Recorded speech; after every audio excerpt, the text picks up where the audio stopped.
It was a cloudy Thursday afternoon when Emily stood quietly at a nearly empty bus stop on the edge of a small, run-down town. She was 23, dressed in a casual gray hoodie and jeans, her headphones in, scrolling through her phone as she waited for the 3:15 bus. The streets around her were quiet, only the distant hum of traffic and an occasional bird breaking the silence.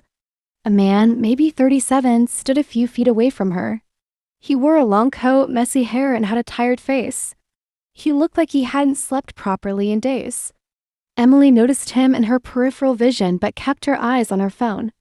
Her heart beat slightly faster. In this town, stories about creepy men and strange encounters were common, and she had no interest in being part of one. The man slowly stepped toward her and cleared his throat. "Hey, excuse me, miss." Emily didn't look up. "Miss?" he repeated, holding something small in his hand. She pulled out one earbud and turned to him sharply. "Look, I'm not interested, okay?" He looked surprised.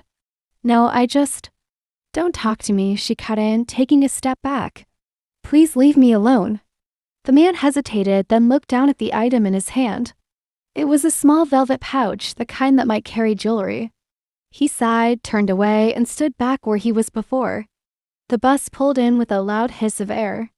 Emily climbed on quickly, heading toward a back seat. The man entered right after her, walked past without a word, and sat 2 rows ahead. As the bus moved, Emily kept looking out the window, still shaken. But then, as she reached into her pocket for her bracelet, a gift from her late mother, she froze. It wasn't there.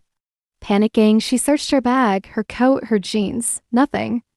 Suddenly, she remembered the velvet pouch. She looked up and caught the man watching her through the reflection in the window. Her heart dropped. He turned around slowly and said, "You dropped this at the stop. I tried to tell you." He reached over the seat and held out the pouch gently. Emily didn't know what to say. Her cheeks flushed. She took it from him silently. "I wasn't trying to bother you," he said softly, then turned back around. The rest of the ride was quiet. Emily stared at the pouch in her lap, guilt creeping over her.